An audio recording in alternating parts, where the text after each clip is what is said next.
The final days of World War II left Japan in a state of ruin, both physically and economically.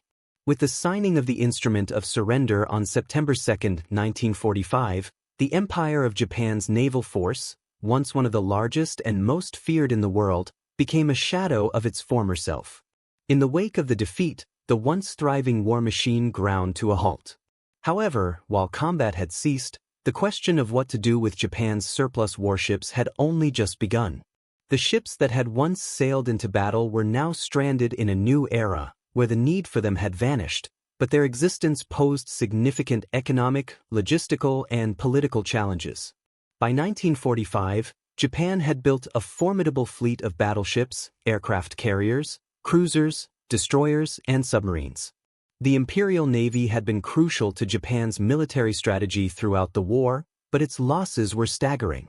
The Battle of Midway, the Allied island-hopping campaigns in the Pacific, and the relentless air assaults on the home islands had decimated the fleet. By the time the surrender was signed, many of Japan's remaining ships were either heavily damaged or entirely obsolete.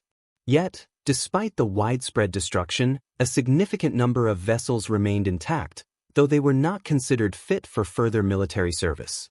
The sheer scale of Japan's naval assets left the post-war government with a difficult problem: how to deal with the surplus ships.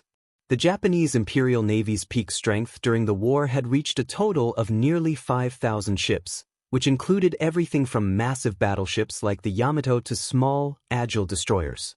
After the war, an estimated 1,000 vessels remained. Among them were more than 30 major warships, including battleships, cruisers, and aircraft carriers. While many of these ships had been damaged beyond repair, others, like the battleship Nagato and the aircraft carrier Ryujo, were intact but rendered useless by the shifting post-war geopolitical landscape. The immediate response from the Allied powers was clear: the Japanese naval force had to be dismantled, but the sheer scale of the fleet created logistical and economic hurdles. The first step in dealing with the surplus fleet was the official surrender of Japan's naval assets to the Allied forces. Under the provisions of the surrender agreement, Japan's remaining warships were to be disarmed, stripped of all military value, and handed over to the occupying forces for scrapping or disposal. However, the reality of this process proved to be far more complex than simply handing over the keys. The scope of the dismantling operation required careful coordination between the Japanese government and the Allied authorities. Furthermore, the ships were often docked at various naval facilities spread across the Japanese archipelago, some of which were in ruins from the bombing campaigns. Infrastructure was damaged, and the ships were often moored in locations that were difficult to access. The economic pressures facing Japan in the immediate aftermath of the war were immense. With its economy shattered by years of warfare and bombing raids, the nation lacked the resources and manpower to efficiently manage the disposal of its surplus warships. The country's industrial base had been crippled, and the availability of scrap materials was low.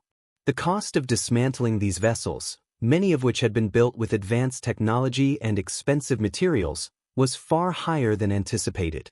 The ships were filled with valuable metals such as steel, brass, and copper, but recovering these materials was labor-intensive and costly. For many in Japan, the economic burden of scrapping the fleet seemed a luxury they could not afford.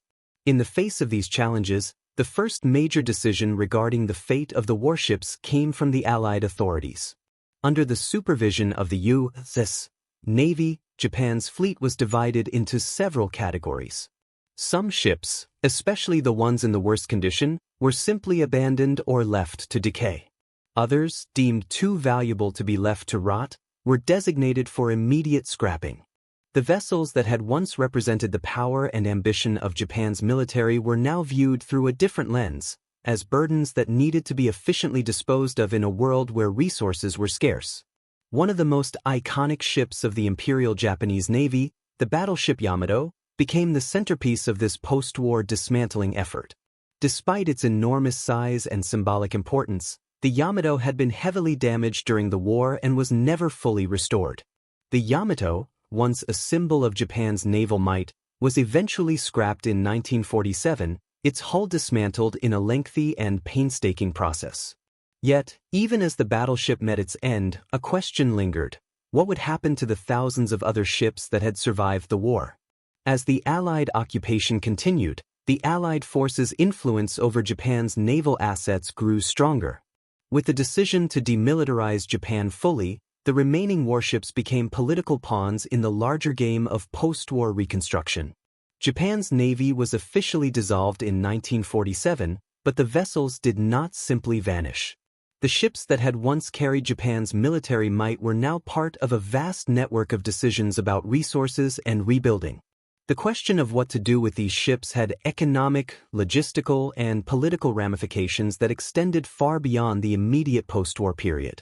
As 1947 turned into 1948, the focus of the Japanese government began to shift.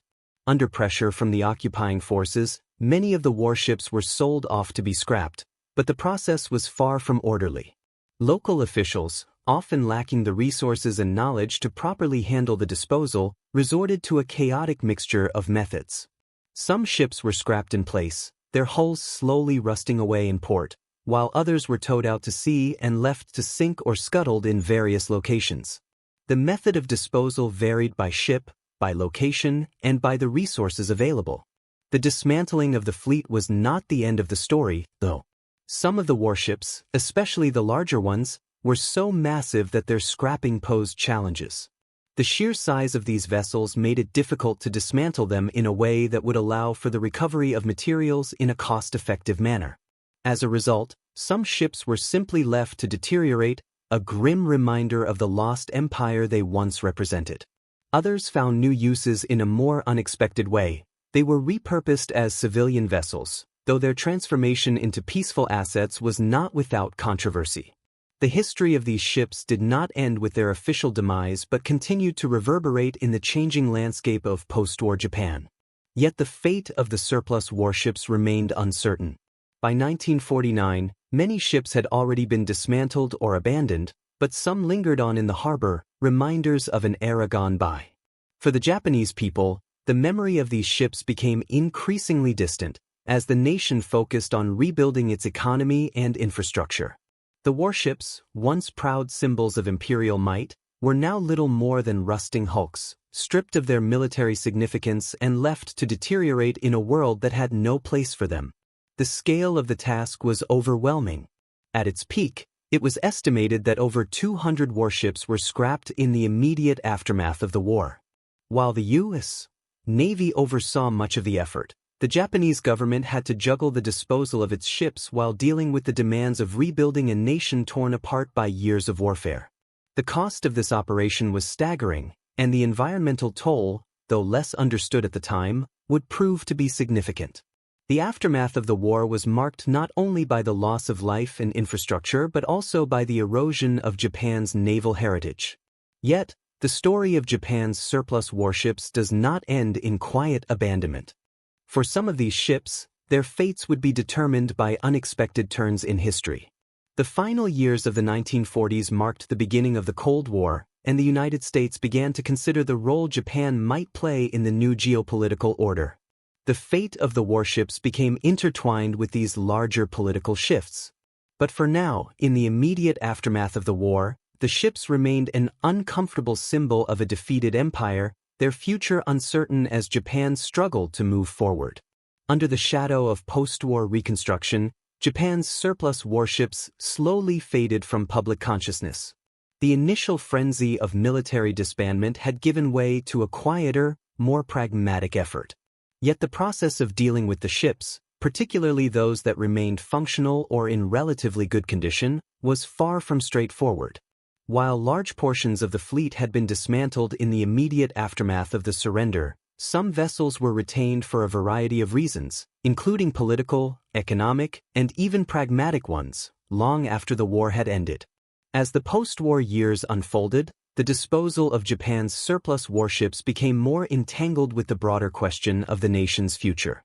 The political landscape was shifting. The United States, which occupied Japan following its surrender, had initially been determined to strip the country of its militaristic capacities. However, by the late 1940s, a new geopolitical reality began to emerge. The onset of the Cold War created new imperatives for the United States. The Soviet Union's expansion and the rise of communist movements throughout Asia meant that Japan's strategic position in the Pacific could no longer be ignored. A resurgent, militarily capable Japan was becoming a necessity in the eyes of American policymakers. In this context, Japan's surplus warships, though largely seen as obsolete remnants of a defeated empire, took on a new potential value. Some ships were, therefore, retained by the United States as part of a larger plan to rebuild Japan's naval capabilities. However, the ships that were kept were not necessarily repurposed for military use immediately. Instead, they became part of the broader political landscape of the region, serving as potential assets in the Cold War rivalry between the United States and the Soviet Union. As early as 1947, the U.S. began to explore the idea of repurposing some of Japan's warships. Many of the ships that had once served in Japan's navy were still relatively modern and in good condition, even if they were no longer needed for military operations. The problem was that the vessels had become largely symbolic of the wartime aggression that Japan had just been defeated for. The question remained, how could these ships be used in a way that was both politically viable and strategically useful in the New World Order? It was not an easy question to answer. While the United States was keen on rehabilitating Japan's economy and creating a new political and military order in the Pacific, it was also wary of anything that might seem like a revival of Japan's pre-war militarism. The prospect of resuming full military operations with the surplus warships was politically contentious, especially given the delicate process of nation-building and reconciliation underway. A full rearmament of Japan, which was a possible consequence of retaining many warships, was not part of the immediate plans of the Allied powers, even though they would later revise their stance under pressure from rising tensions in the region. By 1950, Japan's political climate had shifted further. The Korean War, which erupted in June of that year, dramatically altered the priorities of the United States in the Pacific. The conflict between North and South Korea and the subsequent involvement of the United States in defense of South Korea elevated Japan's strategic importance once again. Now, more than ever, the surplus warships held potential. The U.S. began to move toward permitting the reconstruction of Japan's military capacity, although within very strict confines. The Japanese Self-Defense Forces, JSDF, were established in 1954, but the influence of wartime traditions and the controversial remnants of the Imperial Navy were still present in Japan's military policies. During this period, some of Japan's warships, particularly the smaller destroyers and cruisers, were repurposed for the newly formed self-defense forces. These vessels, many of which had been mothballed or relegated to scrapyards in the immediate post-war years, were given new life as part of Japan's limited naval capabilities.